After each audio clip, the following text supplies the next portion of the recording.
மதுரை மாவட்டம் மேலூர் தேசிய நெடுஞ்சாலையில் 1,00,000 சதுர அடியில் KAG டைல்ஸ் நிறுவனத்தின் சார்பில் பிரம்மாண்ட விற்பனை கண்காட்சி துவங்கியுள்ளது. கண்காட்சியானது சுமார் 1,00,000 சதுர அடியில் 2,500க்கும் மேற்பட்ட வகையான டைல்ஸ்கள் பார்வைக்காக வைக்கப்பட்டுள்ளது. ஜனவரி 3ஆம் தேதி தொடங்கியுள்ள இந்த கண்காட்சி வரும் 5ஆம் தேதி வரை 3 நாட்கள் நடைபெறும் என தெரிவிக்கப்பட்டுள்ளது. கண்காட்சியை பொதுமக்கள் பலரும் பார்வையிட்டு டைல்ஸ்களை ஆர்வத்துடன் வாங்கிச் செல்லும் நிலையில் முதல் நாளில் மட்டும் சுமார் 1,50 லட்சம் ரூபாய் அளவிற்கு வர்த்தகம் நடைபெற்றதாக தெரிவிக்கப்பட்டுள்ளது.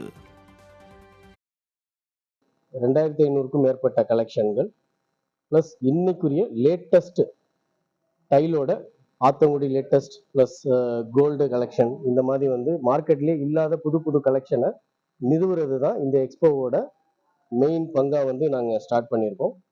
கம்பெனியை பொறுத்த வரைக்கும் பார்த்தீங்க அப்படின்னாக்க சென்னையை தலைமையிடமாக கொண்டு இயங்குது. ஒவ்வொரு 100-150 கிலோமீட்டர் ரேடியேஷன்லையும் கம்பெனியோட ஓன் வேர் ஹவுசஸை கம்பெனி பிரான்ச்சாக வச்சுருக்காங்க. அங்கேயே டிஸ்பிளே இருக்கும்.